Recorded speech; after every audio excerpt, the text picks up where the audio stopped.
1898년은 연초부터 입헌군주제 개혁을 요구하는 만민 공동회 집회가 잇따라 열린 해다. 이는 우리 민족 최초의 근대적 시민운동이었다. 이승만은 만민 공동회 집회를 주도한 청년 스타였다. 1904년 러일 전쟁에서 일본은 세계 5대 열강 러시아에게 처참한 패배를 안겨주고 아시아의 맹주가 됐다. 그 이듬해 맺어진 을사늑약에 의해 우리는 사실상의 식민지가 되었다. 고종은 1904년 11월에 미국의 밀사를 파견해서 SOS를 쳤다. 이승만이 바로 그 밀사였다. 1911년 YMCA의 주도 아래 전국 주요 도시마다 수백 명씩 모여 근대 과학과 기술을 익히기 위한 자조정신, 자립정신 운동이 일어났다. 미국 YMCA의 거물 지도자 존 모트, 플래처 브록만과 한국 사회의 지도자 이상제, 윤치호가 울타리를 섰다. 그리고 프린스턴에서 막 박사학위를 따고 귀국한 이승만이 실무 책임을 맡았다. 이 거대한 자조 자립운동은 일제를 크게 놀라게 만들었다. 마침내 일제는 1911년 말에 105인 사건을 일으켜 YMCA와 기독교 지도자들을 고문해서 죽이고 징역에 처했다. 이승만은 일본의 체포를 피해 간신히 미국으로 건너갔다. 1902년부터 한국인들은 하와이 사탕수수 밭에서 일하기 위해 미국으로 건너갔다. 1910년대 중반부터 교포 조직이 크게 활성화되었다. 만주 지역의 한인들과 달리 하와이와 미국 본토의 교포들은 자유민주주의 독립운동을 일관되게 지원하기 시작했다. 교포들을 이 방향으로 움직인 사람이 바로 이승만이다. 1919년에 일어난 3.1운동은 세계사적 사건이었다. 폭력과 무장투쟁을 완전히 배제한 평화시위였으며 무기를 들지 마라, 돌을 던지지 마라, 주먹질도 하지 마라는 철저한 비폭력운동이 전국 방방곡곡에서 일사불란하게 전개됐다.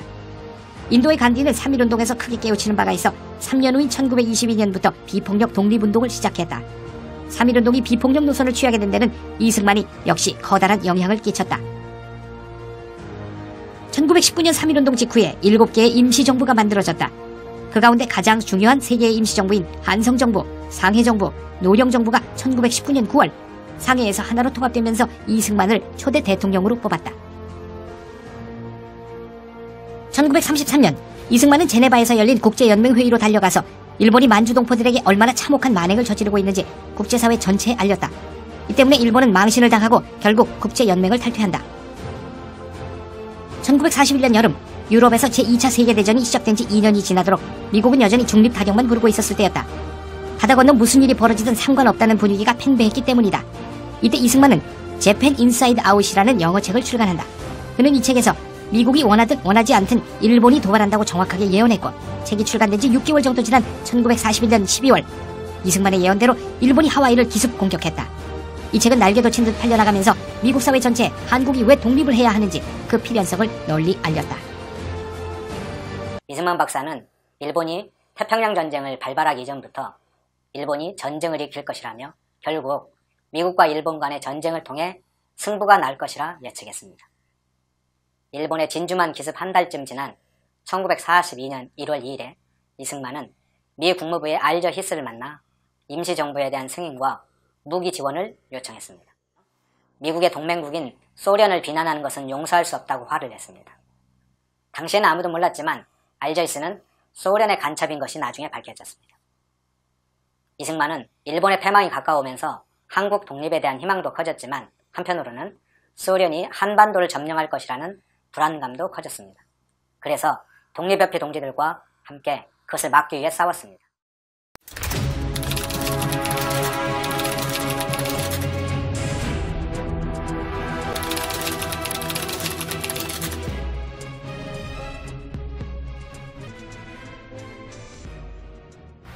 나는 이승만입니다.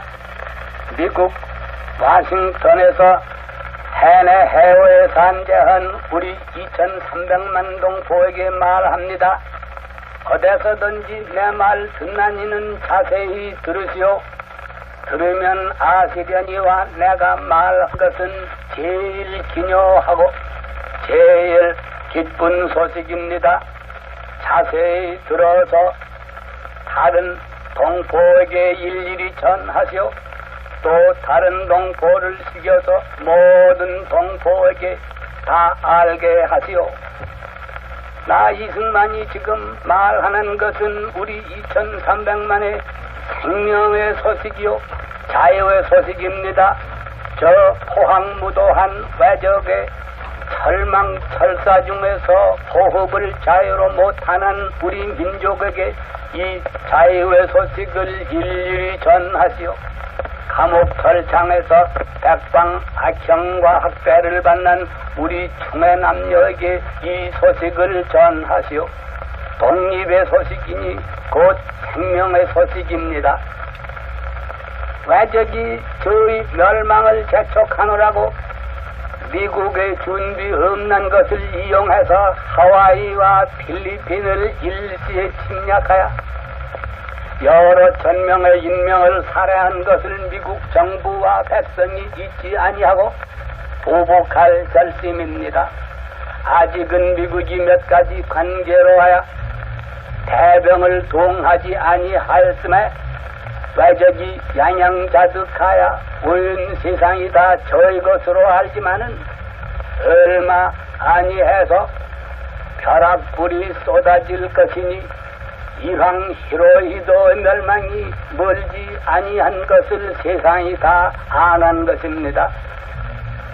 우리 임시정부는 중국 중경에서 애국열사 김구, 이시영, 조완구, 조소왕 제씨가 합심 행정하여 가는 중이며 우리 광복군은 이청전, 김약산, 유동열, 조성환 여러 장군의 지휘하에서 총사령부를 세우고 각방으로 외적을 항거하는 중이니 중국 총사령장 장개석 장군과 그 부인의 원조로 군무를 지배하며 정식으로 승인하여 완전한 독립국 군대 자격을 가지게 되었으며 미주와 하와이와 멕시코와 큐바의 각지의 우리 동포가 재정을 연속 구성하는 중이며 따라서 군비 군물의 거대한 후원을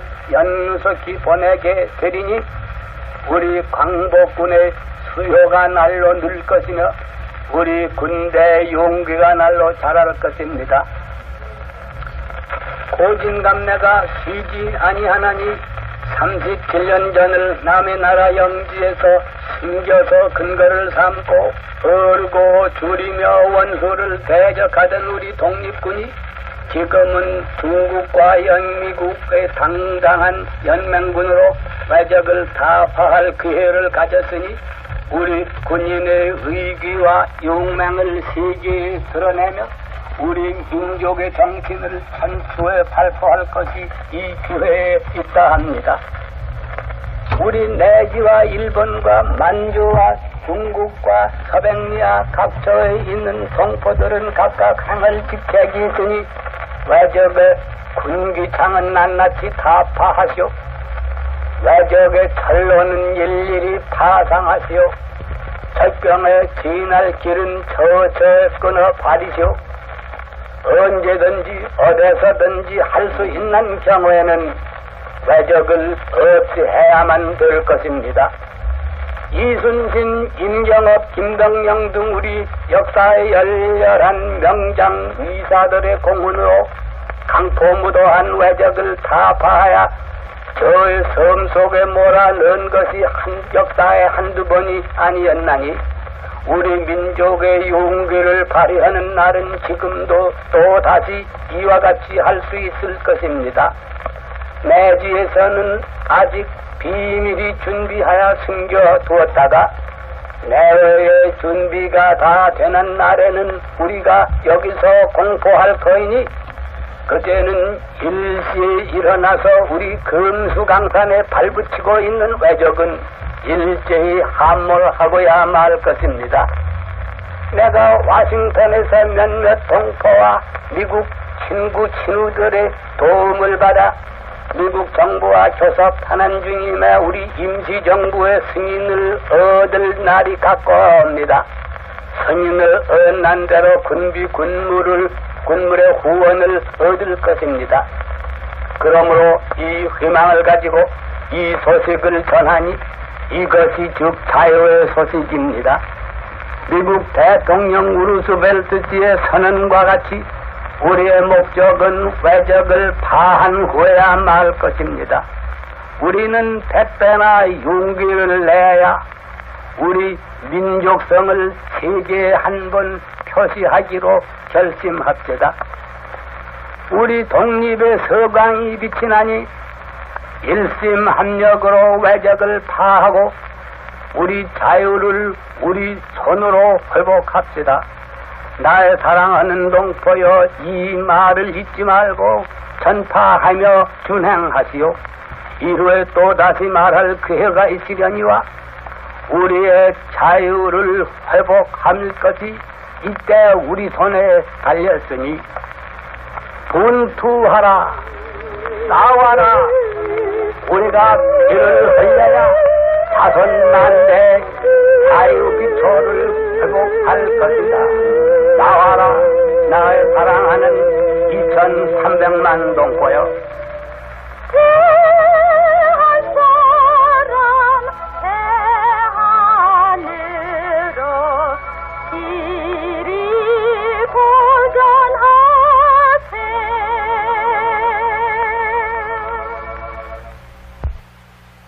반면에 김구의 상해 임시정부는 공산주의 성향을 가진 김규식과 김원봉의 민족혁명당 세력을 받아들여 좌우합작 체제를 이루게 됨으로써 이후 해방 공간에서 큰 혼란을 조성하였습니다.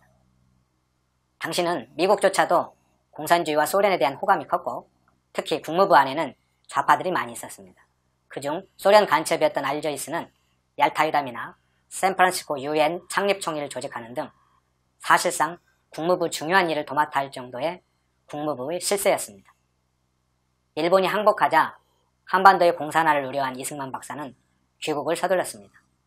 당시 미국은 소련과 협의하여 한반도에 좌우합작의 연립정부를 세우고자 했습니다. 이승만은 반공, 반소주의자로 좌우합작을 강력히 반대했기에 미국은 이승만이 귀찮은 존재였습니다. 여기에 알저이스와 같은 소련 간첩들이 이승만의 귀국을 적극적으로 방해했습니다. 미국 국무부의 방해 시도와 우여곡절을 뚫고 이승만은 1945년 10월 16일에 김포 비행장에 도착했습니다. 이승만이 귀국하는데 결정적인 역할을 한 인물은 미국 해군 군관인 조지 윌리엄스입니다. 아버지 윌리엄스는 선교사로서 충남 공주에 영명학교를 만들어 아이들을 가르치는 일을 했습니다. 이때 조지 윌리엄스는 유년기를 이곳에서 보냈습니다. 그런 인연으로 한국어에 능통하고 영명학교 출신인 조병옥, 이명신 등과 교분이 있는 등 한국의 실정을 잘 알고 있었습니다. 1945년 9월 9일 인천에 하지 장군이 입항했는데 한국인들 중에는 영어에 능통한 사람이 없어 제대로 대화가 안 되었습니다. 그때 조지 윌리엄스를 만났습니다. 하지 장군은 조지 윌리엄스를 자신의 참모로 임명했습니다. 조지 윌리엄스는 하지 장군의 민정시찰을 따라다녔습니다. 이때 많은 사람들이 어지러운 해방정국을 수습하기 위해서는 이승만 박사가 빨리 귀국해야 한다는 요청이 많았습니다.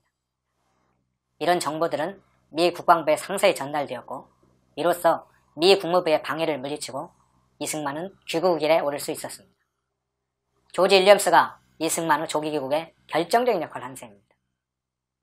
이승만은 귀국 후에 미소 군정의 신탁 통치에 반대하고 소련 공산 진영의 한반도 점령에 맞서 반공투쟁을 선도했습니다. 만일 이 시기에 이승만 박사가 좌우 합작에 편승하여 좌우 연립정부를 구성했다면 동구권 국가들처럼 공산국가가 되었을 것입니다. 한반도 전체의 공산화 위험을 간파하고 이것을 불굴의 의지와 승리의 비결로 공산화를 막아낸 분이 바로 이승만 박사입니다. 오늘 소개하는 이 영상은 지금의 현실에서도 유효합니다. 지금 우리는 국가사회주의 위협에 직면하고 있습니다.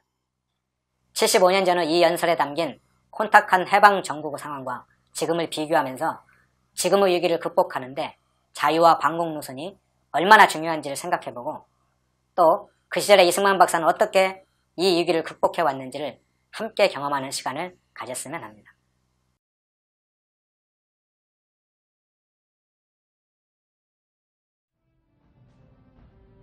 이승만은 1945년 공산당에 대한 나의 입장이라는 내용을 발표했다. 공산주의가 세계적으로 득세하던 시절에 공산당에 대한 강력한 비판을 담은 연설은 상당한 파격이었다. 이 연설은 미래를 정확히 맞춘 예언이자 2차 대전 이후 공산당에 대한 세계 최초의 정면 대결 선언이라 할 것이다.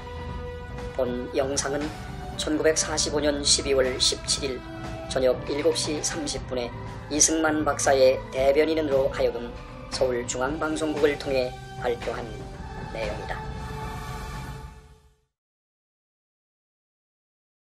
한국은 지금 우리 형편으로 공산당을 원치 않는 것을 우리는 세계 각국에 대하여 선언합니다.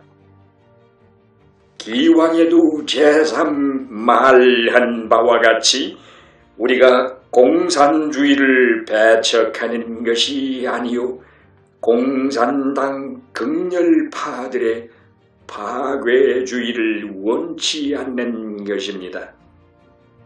우리가 4000년의 역사를 가졌으나 우리의 잘못으로 거의 죽게 되었다가 지금 간신히 살아나서 발을 땅에 다시 들이고 일어서려는 중이니 가닥 잘못하면 밖에서 들어오는 병과 안에서 생기는 병세로 생명이 다시 위태할 터이니 먹는 음식과 행하는 동작을 다 극히 조심해서 어린 아기처럼 간호해야 할 것이고 건강한 사람과 같은 대우를 하여서는 아니 될 것입니다. 공산당 극렬 분자들의 행동을 보시오.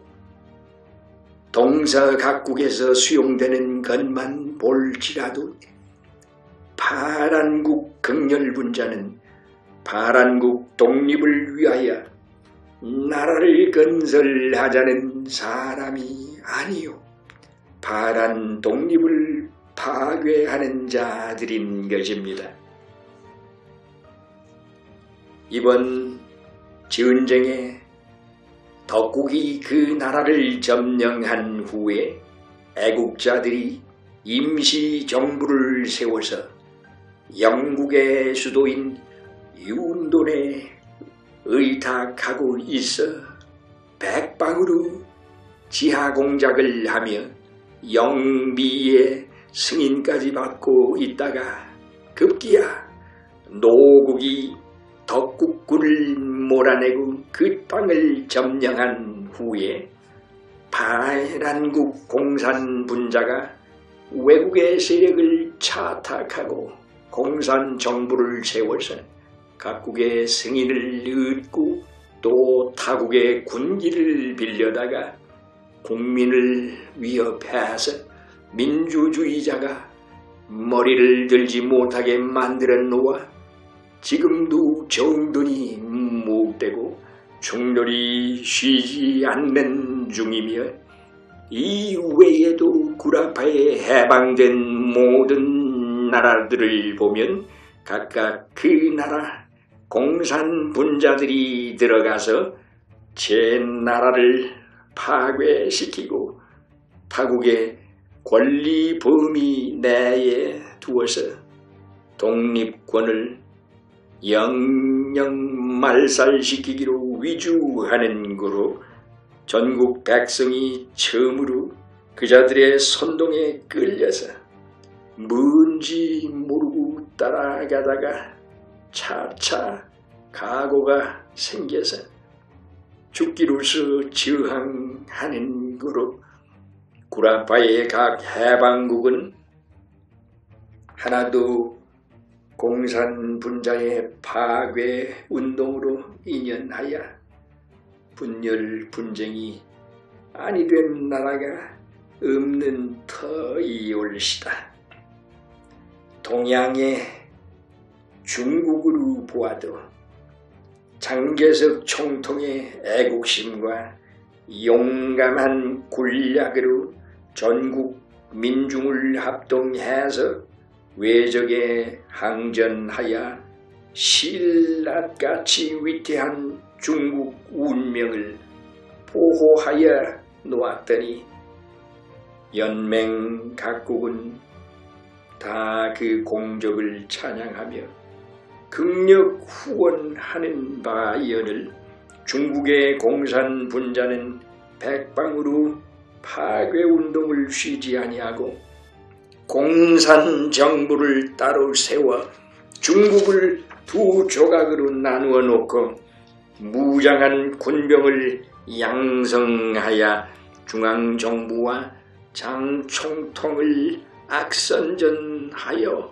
그 세력을 뺏기로 극력하다가 필경은 내란을 일으켜 관병과 접전하여 동족 상쟁으로 피를 흘리게 쉬지 아니하는 거로 타국들은 이것을 이용하여 이권을 도모하기에 기탄치 않기에 이르나니 만일 중국의 공산 분자가 만분지1이라도 중국을 위하여 독립을 보존하려는 생각이 있으면 어찌 차마 이 같은 파괴적 행동을 취하리요. 우리 대한으로 말하면 원래의 공산주의를 아는 동포가 내지에는 불과 몇 명이 못 되었다니 공산 문제는 도무지 없는 것입니다. 그 중에 공산당으로 지목받는 동포들은 실로 독립을 위하는 애국자들이요 공산주의를 위하여 나라를 파괴하자는 사람들은 아닌 것입니다.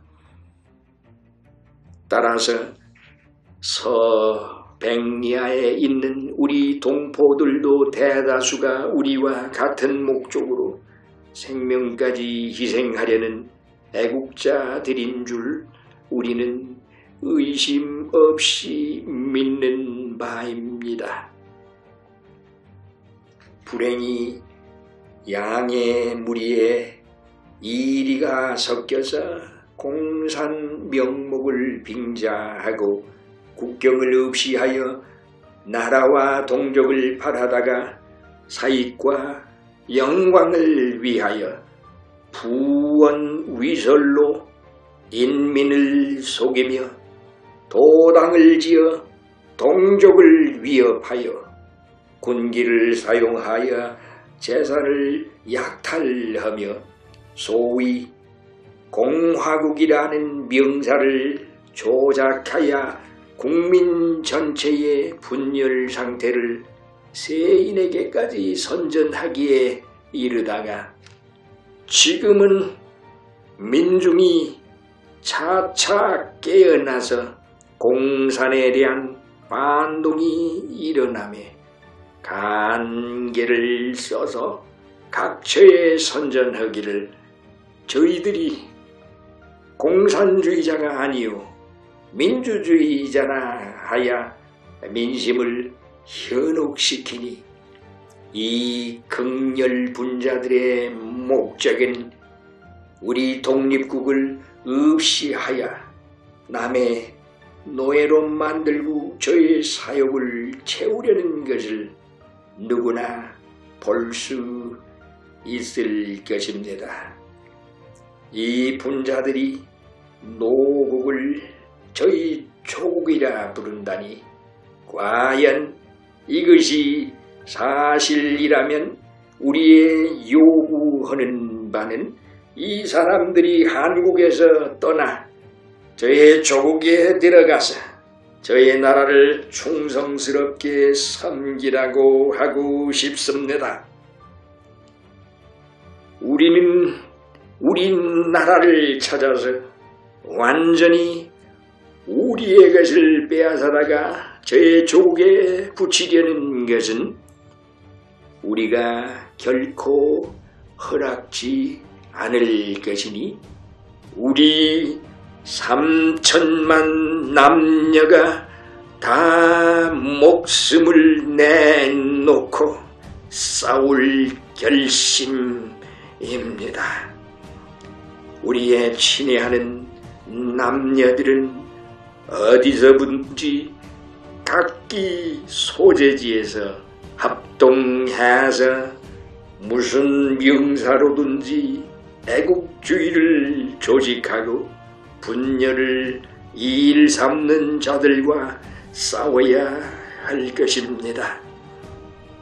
우리가 우리 나라와 우리 민족과 우리 가족을 팔아먹으려는 자들을 방임하여 두고 우리 나라와 우리 국족과 우리 가족을 보존할 수는 없을 것입니다. 이 분자들과 싸우는 방법은 먼저는 그 사람들을 회유해서 사실을 알려주시오. 내용을 모르고 풍성황루로 따라다니는 무리를 권유하여 돌아서게만 되면 우린 과거를 탕척하고 함께 나아갈 것이요, 종시 고치지 않고 파괴를 주장하는 자는 비록 부형이나 친자식이라도 거절시켜서, 즉 원수로 대우해야 할 것입니다. 대의를 위해서는 애정과 친소를 돌아볼 수 있는 것입니다.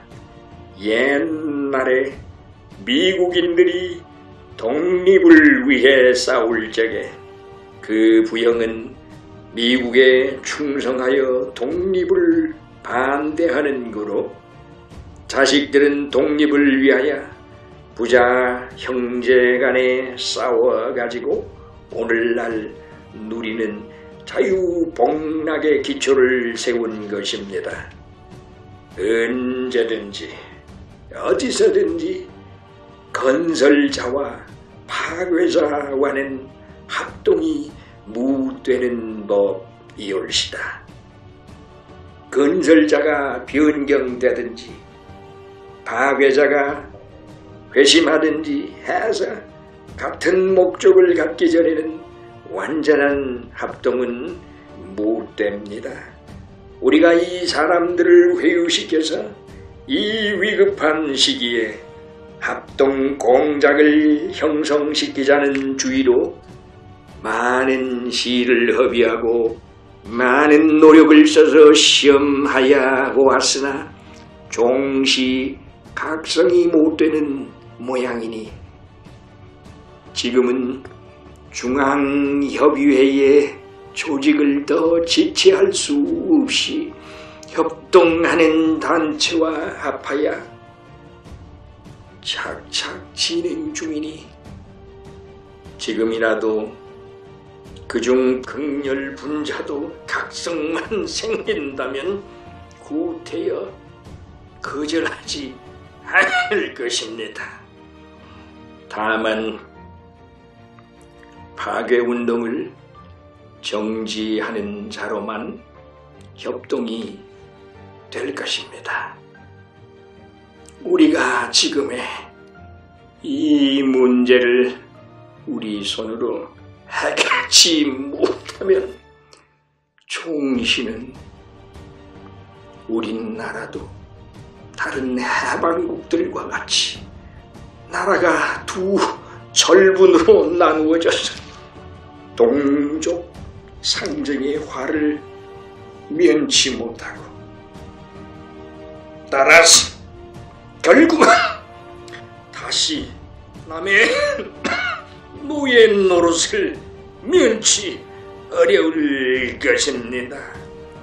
그러니 우리는 경향 각처에서 모든 애국, 애족하는 동포의 합심 합력으로 단순한 민주정체 하에서 국가를 건설하여 만년 무궁한 자유복락의 기초를 세우기로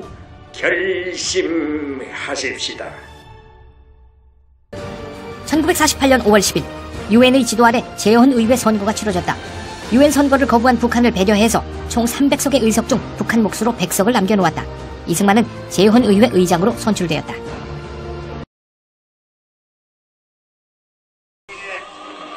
정리를 증진하며 국가를 보호하여 대통령의 직책을 성실히 수행할 것을 국민에게 엄숙히 선언합니다. 1948년 8월 15일 대한민국이 정식으로 건국되었다.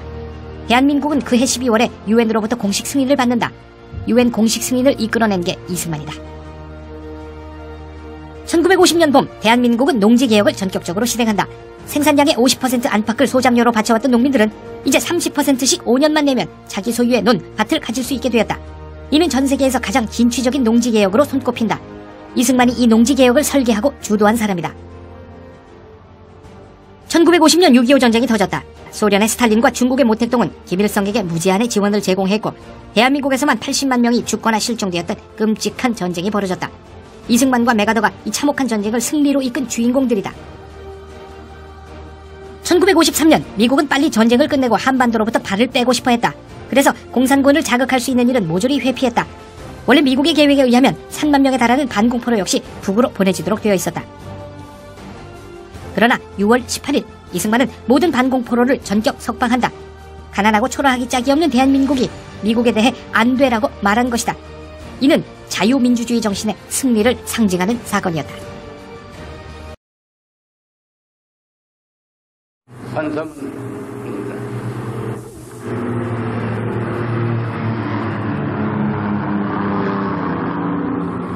나 이승만은 국권을 준수하며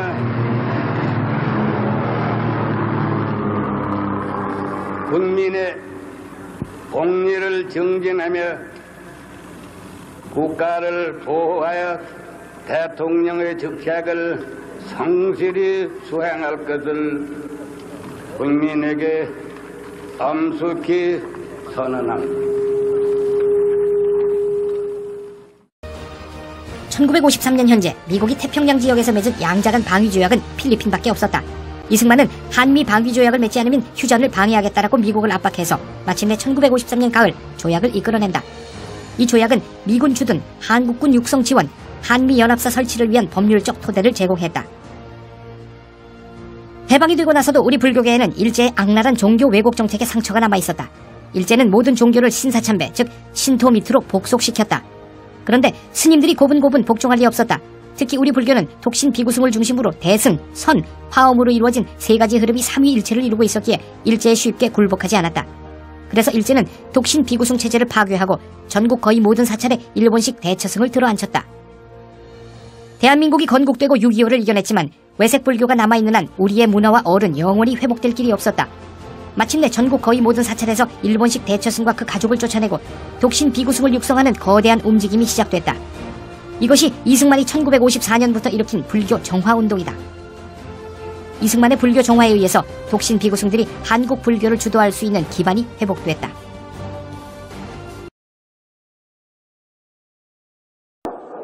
나는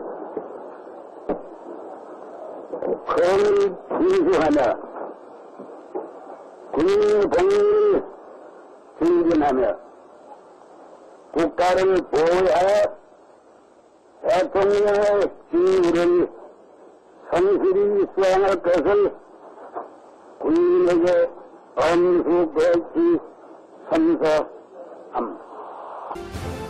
1960년 4월 19일 대통령 선거가 아닌 부통령 선거에 관한 부정선거에 항의하는 시위가 크게 일어났다.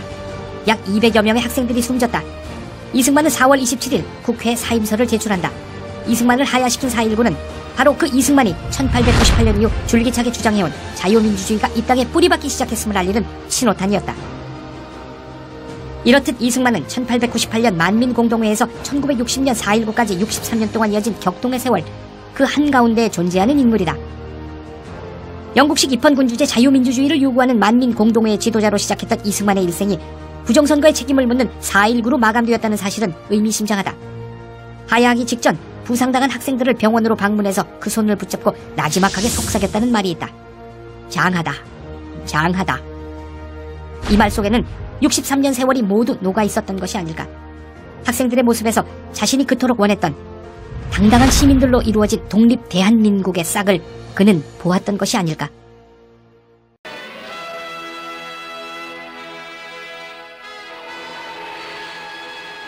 조국 광복과 반공의 지도자로서 그 이름을 만방에 떨쳤던 전 대통령 우남 이승만 박사는 7월 19일 이영만리 하와이에서 향년 90세를 일기로 세상을 떠났습니다. 이 박사의 유해는 지난 23일 생전에 그리던 조국당에 말없이 환국했는데 이날 공항에는 박정희 대통령을 비롯해서 이호상 국회의장, 조진만 대법원장, 정일관 국무총리 등 3부 요인과 외교사절 그리고 수많은 시민들의 애도와 21발의 조포가 은은히 울려 퍼지는 가운데 유해는 경건하게 운구를 했습니다.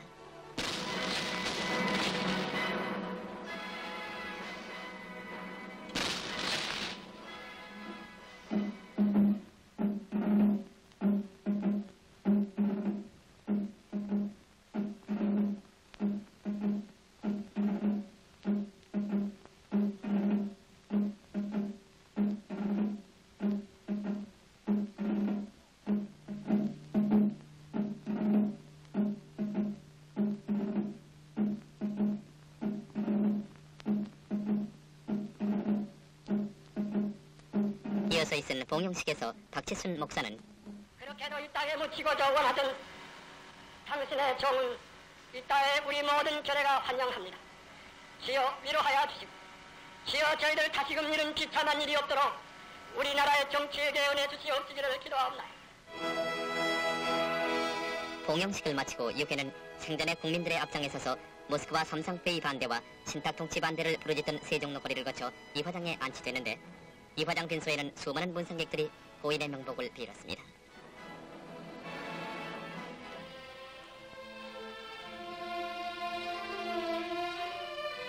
그럼 여기서 고 이승만 박사 생전의 육성을 들어보기로 하겠습니다. 에서든지 내 말 듣는 이는 자세히 들으시오. 들으면 아시려니와 내가 말하려는 것은 제일 중요하고. 고 이승만 박사는 6.25 동란 때 휴전회담이 진행되는 동안 2만 7천여 명의 반공 포로들을 석방하는 일대 영단을 내렸습니다. 한편 장례 문제에 대해서 정부 대변인 홍종철 국무부 장관은 장례 의식 절차에 후회됨이 없이 최대의 예우와 성의를 다해서 유해는 국립묘지에 안장하기로 했다고 밝혔습니다.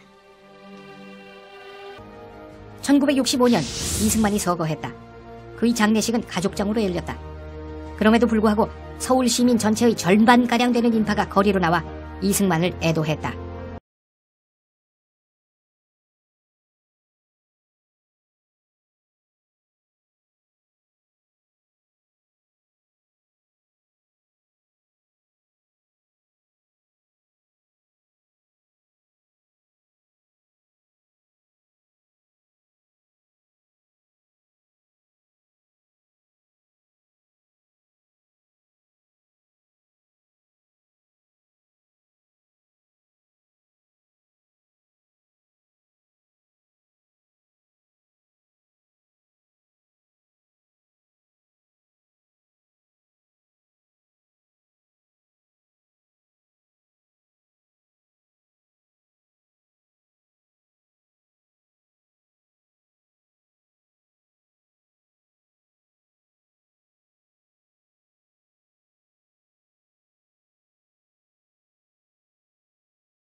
야당의 반대를 의식해서 이승만의 귀국을 막았던 박정희였지만 그가 쓴 조사는 의미심장하다. 당신은 70살이나 된 노구를 이끌고 광복된 조선 땅에 돌아오셔서 좌우 이념 갈등과 미국 소련 사이의 알력을 극복하고 새 나라를 세우셨습니다. 당신이 이루신 무수한 업적 중에는 대한민국의 주권과 국격을 전 세계에 알린 쾌거 중의 쾌거로서 독도를 포함하는 해양 평화선을 선포하고 반공포로를 석방한 일도 포함되어 있습니다. 비록 정권 말기에 간신배 이기붕 일당을 잘못 기용하시어 실각하셨지만 이는 당신 평생의 공적을 가릴 수 있는 일이 결코 아닙니다. 당신은 조국을 위한 어린 양으로 희생되었습니다. 대통령을 맡고 있는 제가 부족하여 당신으로 하여금 조국에서 임종토록 하지 못한 점 용서해 주십시오. 당신이 직접 만든 군대의 젊은이들이 묻힌 당신이 만든 묘역인 국립묘지, 그 중에서도 가장 좋은 길지를 골라 이제 당신을 땅에 묻습니다. 공산 침략을 무찌르다 숨진 국군 장병들의 혼령을 거느린 막강한 호국신이 되어 이 땅을 지켜주소서. 선진국의 문턱에 바짝 다가서 있는 세계 8위의 무역국가 대한민국의 현재 역시 과거에 의해 만들어졌다. 1945년 해방 이후 줄곧 생명의 길을 따라 달려왔기 때문에 오늘의 대한민국이 존재한다. 반면 북한은 죽음의 길을 따라 달려갔다. 공산 전체주의 체제가 되어버렸다. 지금은 문명 세계에서 완전히 낙오된 거덜난 나라로 전락하고 말았다. 어떤 이유로 남과 북은 생명과 죽음의 교차로에서 서로 다른 길을 택했던 것일까? 선배 세대는 왜, 그리고 어떻게 생명의 길을 선택했던 것일까? 그들은 그 선택을 위해 무엇을 희생했던 것일까? 건물 한 동, 꽃 한 송이에도 그 과거의 현재의 모습이 담겨있듯 대한민국에도 누추했던 과거 속에 현재의 청사진이 존재했었다. 미래를 만들어내는 현재를 이끄는 것이 리더십이라면 현재를 만들어낸 과거를 밝히는 것이 역사 해석이다. 그런데 대한민국은 친일파가 만들었을 뿐 아니라 줄곧 친일파들이 다스려왔다고 주장하는 역사 동영상물이 나왔다. 민족문제연구소가 만든 100년 전쟁이 그것이다. 친일파에 대한 전쟁이 100년 동안 이어져 왔다는 뜻을 가진 100년 전쟁. 제목부터 으스스하다. 100년 전쟁은 대한민국을 친일파의 나라로 그려내기 위해 건국 대통령 이승만부터 공격한다. 불이부터 썩었다는 식의 주장이다. 100년 전쟁에 따르면 이승만은 친일파일 뿐 아니라 하와이 갱단 두목이란다. 그들의 주장에는 과연 먼지 한 톨만큼의 진실이라도 존재하는 것일까? 100년 전쟁이 이승만을 친일파로 몰아세우기 위해 사용하고 있는 12가지 근거 하나하나 지금부터 살펴보기로 하자.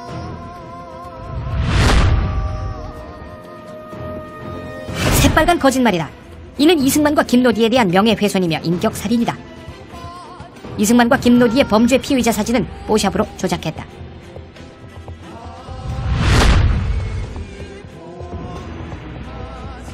역시 새빨간 거짓말이다. 이승만의 헌신과 노력으로 최고급의 8년제 남녀공학 기숙학교 한인기독학원이 탄생했다.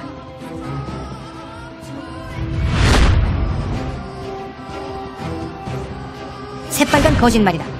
이승만의 박사학위 논문은 프린스턴 대학교 출판부에 의해 상업 출판되었을 뿐 아니라 60년이 지나서도 세계적인 석학이 인용했던 훌륭한 논문이다.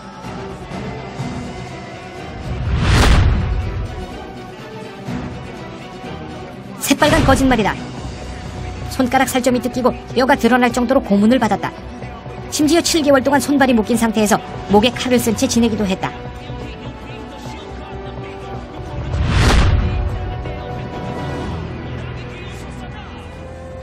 새빨간 거짓말이다. 이승만은 기차표 영수증 한 장까지 꼼꼼히 모으고 기록했다.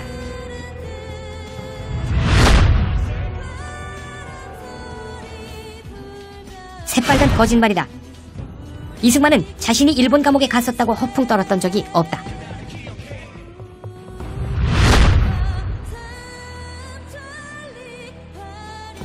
새빨간 거짓말이다.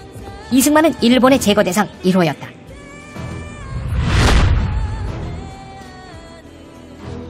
새빨간 거짓말이다. 이승만은 마지막 순간까지 김구와 함께 대한민국을 건국하고자 했다.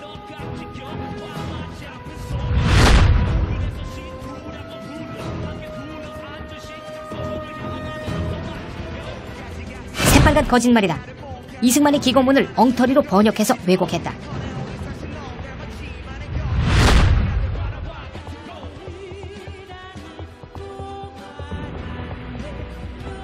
새빨간 거짓말이다.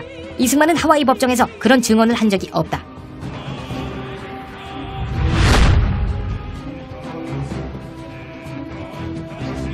새빨간 거짓말이다.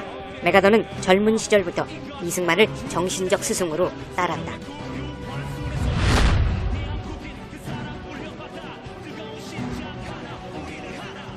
지독한 왜곡이다. CIA 보고서를 입맛대로 잘라내어 비틀었다. 백년전쟁이 이승만을 공격하기 위해 내놓은 12가지의 근거.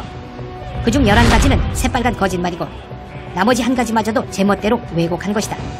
이런 저질 동영상이 인터넷에서 무려 200만 조회를 일으키며 우리 기억 속에서 대한민국에 대한 과거를 완전히 뭉개버렸다.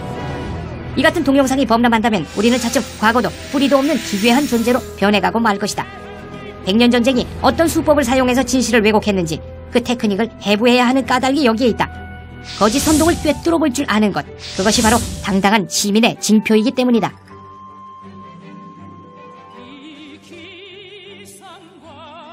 잠깐! 백년전쟁! 상영중지! 이것이 원래 이승만의 사진이다.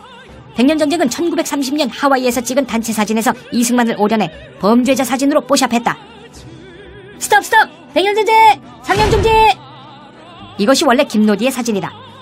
백년전쟁은 1920년 3월 워싱턴에서 찍은 단체 사진에서 김노디를 오려내 역시 범죄자 사진으로 뽀샵했다. 조국의 독립을 위해 청춘을 바친 교포 여성의 인권과 명예를 짓밟은 것이다. 그런데 어라? 왜 이승만 사진은 1930년 것을 쓰고 김노디 사진은 1920년 것을 썼을까? 그것은 바로 늙은이가 젊은 여자를 농락한다는 이미지를 만들어내기 위해서였다. 1920년의 이승만은 바로 이 인물, 젊고 핸섬했다. 이미지 속의 조작, 백발에 찌푸린 얼굴, 부정적인 이미지를 무의식 속에 심기 위한 고도의 전략. 그래서 그들은 햇살 속에 잔뜩 찌푸린 중늙은이의 사진을 썼던 것이 아닐까? 그렇다면 이승만과 김노디, 도대체 무슨 일이 벌어졌던 것일까? 진실은 이것이다. 1910년대 후반 시카고에서 구타 페리라는 미국 여자가 고용되어 그 지역 미국인들에게 한국을 알리는 사업에 참여한 적이 있다.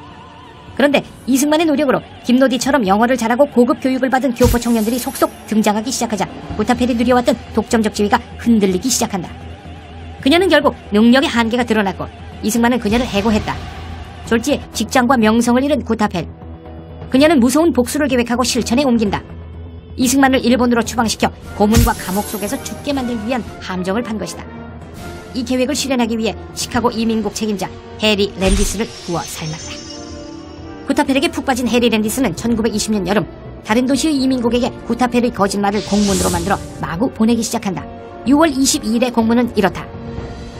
승만리 혹은 이승만이라 불리는 40대 한국인이 있다. 이승만은 노디킴이라는 여자를 끼고 미국 각지를 싸돌아다닌다. 이는 맨액트 법률 위반이다. 그는 부인과 이혼했다고 거짓말하고 다닌다. 이승만의 부인은 한반도 정신병자 수용시설에 갇혀 있다. 이승만은 럭셔리 호텔에 머물며 백인 미녀들에게 돈을 물쓰듯 뿌리고 다닌다. 미국 각지의 이민국들은 시큰둥한 반응을 보였다. 랜디스는 한층 더 광분했다. 7월 12일 그는 또 한 번 공문을 띄운다. 이번엔 더 센 거짓말이다. 내 정보원에 의하면 이승만은 일본의 간첩이다. 이승만은 미국을 전복시키기 위한 음모를 꾸미고 있다. 이 공문 역시 내용이 너무 황당해서 다른 지역의 이민국들은 아예 반응을 보이지 않았다. 마침내 시카고 이민국의 랜디스는 8월 2일 최후의 승부수를 띄운다. 정보원의 이름을 밝히며 이승만은 빨갱이다 라는 주장을 한 것이다. 내 정보원은 구타펠이다. 이승만과 노디킴은 빨갱이들의 국제혁명 조직 IWW와 연결되어 있다. 샌프란시스코 휴즈 빌딩 419호에 가서 강 박사를 만나면 모든 정보를 들을 수 있다. 샌프란시스코 휴즈 빌딩 419호?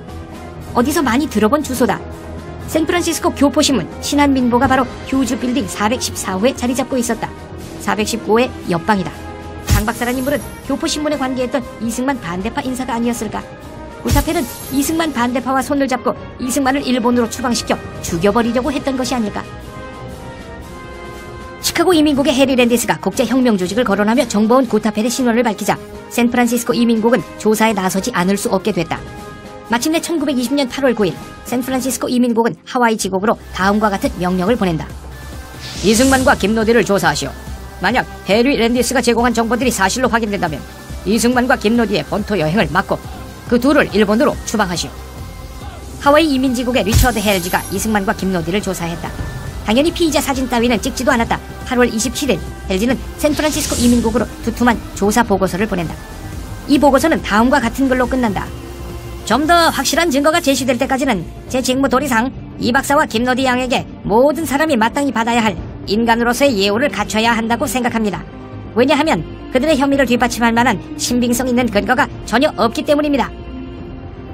이승만을 일본으로 추방시켜 죽음으로 내모려고 했던 구타펠과 해리 랜디스의 더러운 음모는 이렇게 비참하게 실패했다. 그로부터 90년이 지난 지금 100년 전쟁은 구타펠의 추악한 모함을 고스란히 재현하고 있다. 범죄자 사진을 찍었다, 재판을 받았다, 배심원을 구워 삶아 미꾸라지처럼 빠져나갔다라고 거짓말을 한다. 그런데 이 저질 동영상에 전 국사편찬위원장 이만열, 성균관대 교수 서중석, 이화여대 교수 정병준, 상명대 교수 주진호 같은 국사학계 중진들이 인터뷰를 제공했다는 점이 더 충격적이다. 국사학계는 앞으로 뽀샵을 잘하는 사람에게 박사학위를 주게 될지도 모른다. 뽀샵을 사용해서 과거를 뭉개버리는 짓을 부추기고 역성드는 국사학자들. 과연 그들을 학자라고 부를 수 있을까? 과거를 뭉개버리는 행위에 대해 조지 오웰은 이렇게 말했다. 한 민족을 파괴하는 가장 효과적인 방법은 그들이 이해하고 있는 과거를 부정하고 뭉개버리는 것이다. 우리 민족의 과거를 제대로 해석해야 하는 국사학계가 100년 전쟁과 같은 저질 동영상을 옹호하고 그의 들러리를 선다. 국사학계는 이미 조지 오웰이 경고한 민족 파괴를 위한 거짓 선전작으로 타락한 것이 혹시 아닌지. 잠깐! 상영 중지! 이승만의 박사학위가 엉터리라고. 그의 논문을 한 번이라도 읽어봤을까? 그랬다면 저런 엉터리 소리를 하지 못한다. 이승만의 논문은 구글 북스에도 떠있고 무료 학술 자료센터 인터넷 아카이브에도 떠있다.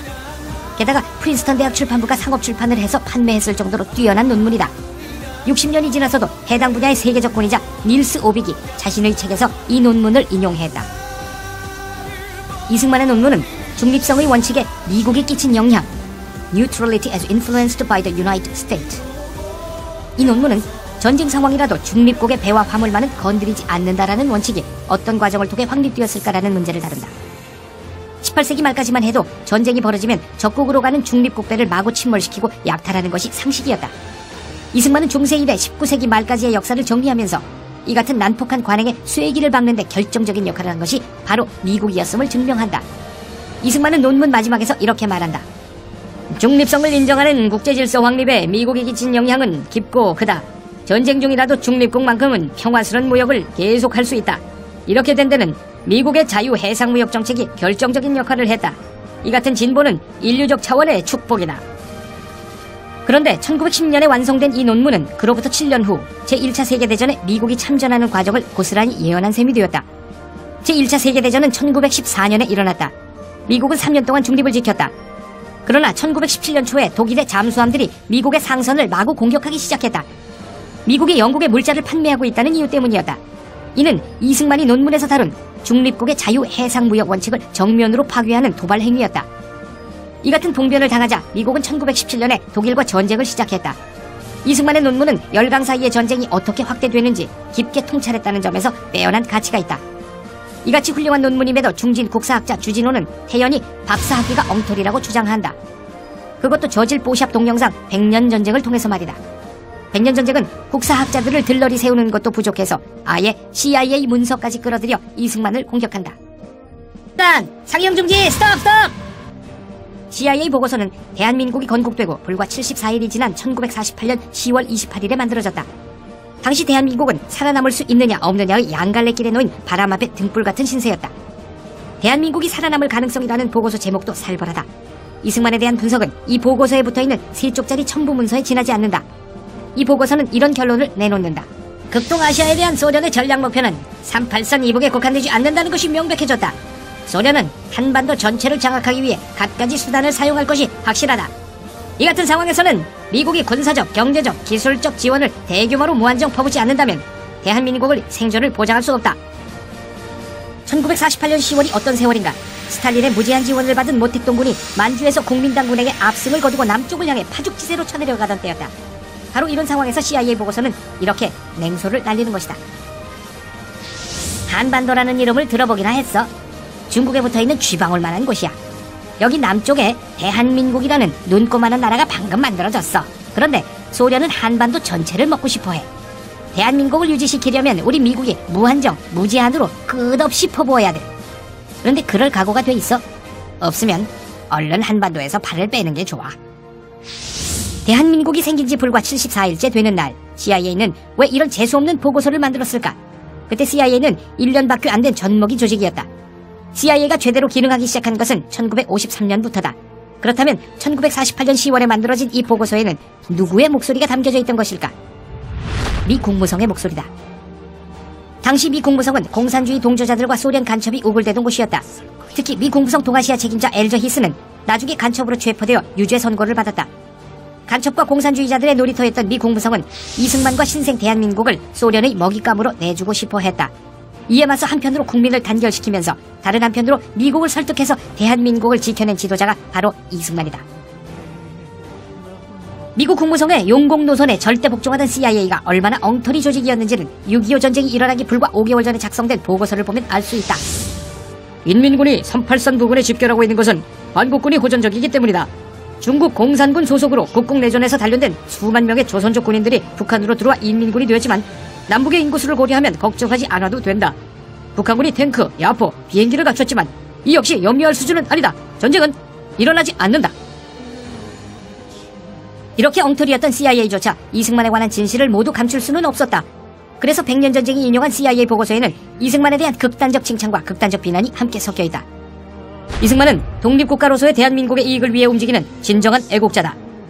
이승만은 자기 자신의 이익을 곧 대한민국의 이익이라고 착각하는 경향이 있다. 자기 자신이 곧 대한민국이라고 알고 있다. 이승만은 독립을 위해 평생을 바쳤다. 그는 공산주의 운동 세력 하나만큼은 확실하게 따돌렸다. 그는 반공의 상징이며 대단히 영민한 정치가이다. 이승만은 한국을 본인이 직접 다스릴 욕심에 독립운동을 했다. 자신의 출세를 위해서라면 아무 양심의 거리낌 없이 모든 요소를 이용했다. 100년 전쟁은 당시 CIA와 미 국무성의 실정을 완전히 감춘 채 자기 입맛에 맞는 부분만 댕강댕강 잘라내서 대단히 권위 있는 문서인 듯 인용했다. CIA.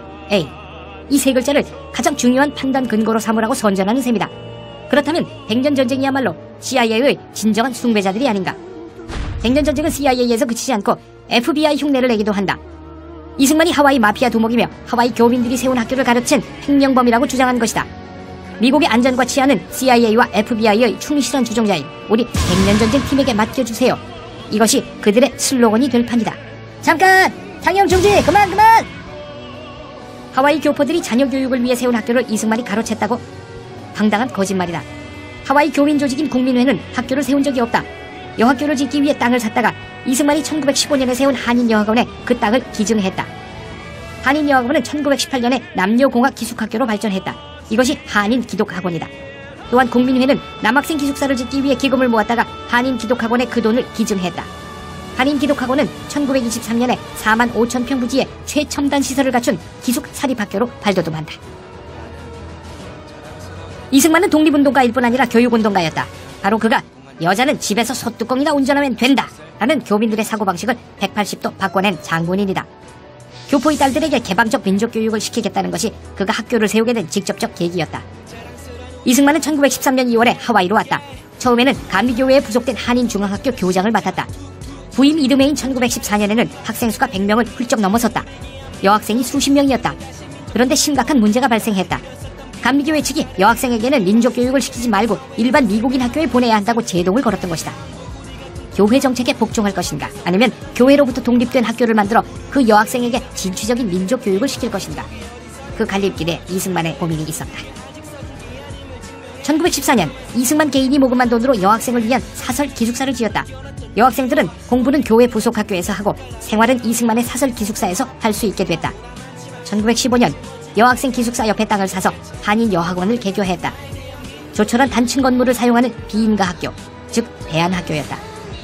1916년 한인 여학원이 정규 학교로 승인받았다. 하와이의 가장 덕망 있는 백인들이 이 사진에 참여했다.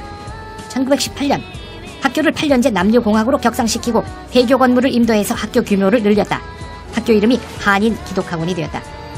1923년 한인기독학원은 4만 5천 평 부지에 최고급 최첨단 8년제 남녀공학 기숙학교로 발돋움했다. 사탕수수밭에서 새까맣게 그을렸던 교포 아이들을 민족정신으로 무장된 글로벌 인재로 키워내는 최고급 학교였다.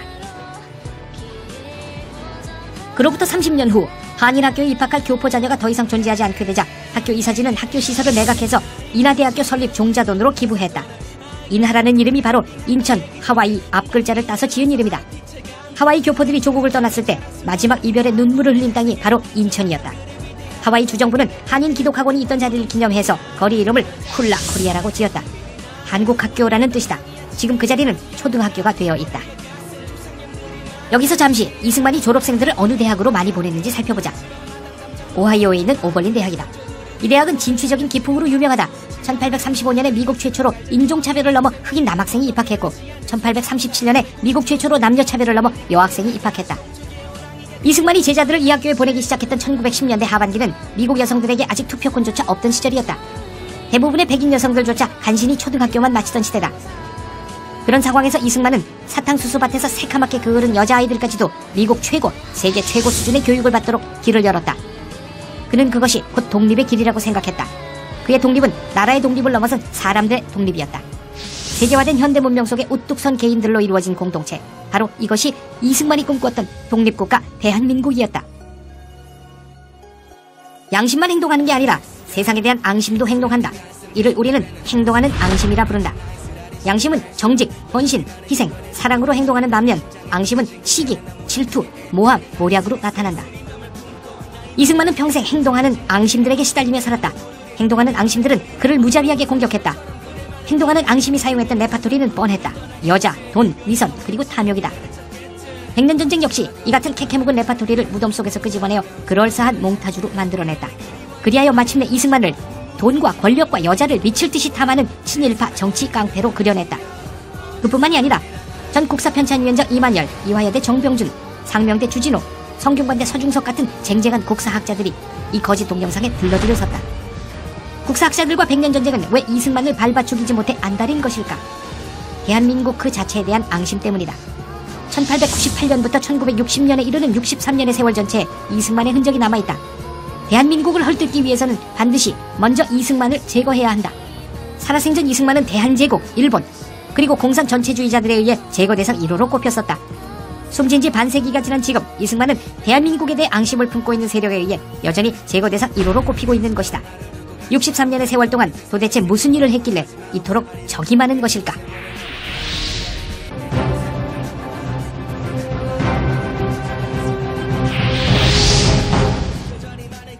그럼에도 백년전쟁과 국사학자들은 뽀샵, 거짓 혹은 모략으로 이승만을 인격살인한다. 이제 국사학계는 인격살인의 장이 되어버린 것일까? 이승만이 정말 악당이었다면 왜 1919년에 서울, 상해, 블라디보스톡의 임시정부 3개가 힘을 모아 그를 대통령으로 뽑았을까? 왜 해방공간의 우리 국민들은 그를 압도적으로 지지했을까? 심지어 왜 공산당의 두목 박헌영까지도 그를 조선인민공화국의 주석으로 지명했을까? 이승만에 대한 인격살인은 필연적으로 실패할 수밖에 없다. 63년에 걸친 거대한 발자취가 곳곳에 남아있기 때문이다. 그 중에서도 대한민국의 자유민주주의와 북한의 극악한 전체주의 사이의 극심한 차이, 이것이 바로 이승만의 업적에서 비롯된 결과다. 이승만, 그는 이 땅에 자유민주주의 체제가 들어설 수 있도록 일생을 헌신한 거대한 역사의 주춧돌이었다.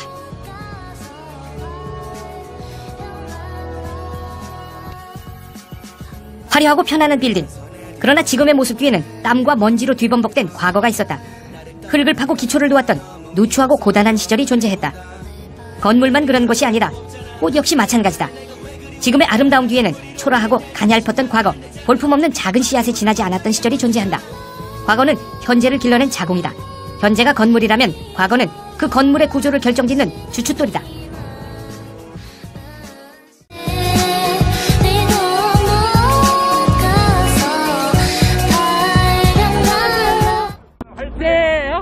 네, 화이팅입니다.